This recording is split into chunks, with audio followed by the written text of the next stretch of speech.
when did this law affect you personally? Was it right away? Did it take some years? 3 weeks after the law was passed. Wow. We were having a Sunday morning service in our church house, and we had just begun the service. I think we'd had an opening song, and we were doing our memory verse, I think. 3 men walked in. They walked in plain clothes. They were not in uniforms, but they immediately walked right up to my little pulpit, and they pulled badges out. They were officers of the Russian police. And they said, "You are breaking the law by meeting in a home like this." Well, I'd read the law. I knew what my constitutional rights were. I knew what the law said, and I knew I was not in violation. And so I knew the best way to handle this was just to be bold and in their face. They're not used to that. I said, "Gentlemen, we are busy. We have a meeting here, and I cannot talk to you for at least an hour. You can either leave and come back in an hour, or you're welcome to sit and watch what we do, or else I can come to your office tomorrow and we'll talk all you want. But right now, I am not talking to you. I'm busy. We're busy. You decide what you're going to do." Well, they were a little flabbergasted. They just kind of shrugged their shoulders, and they decided to stay and watch what we were doing. They sat there for the memory verse. They sat there for the scripture song. They sat there for the congregational song, the special music, and my entire sermon. I preached a sermon about John the Baptist. And when it was over, we invited them to stay and have tea and cookies with us. Well, they weren't not that interested in tea and cookies.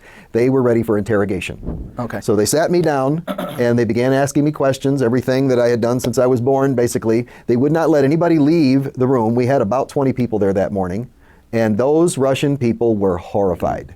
They had all grown up in the Soviet Union, and to them, police means you're about to go to Siberia, or you're about to disappear and nobody's ever going to see you again. Yeah. And here's these policemen writing down their names, asking them, "What are you doing here? Who is this guy? What does he do here?"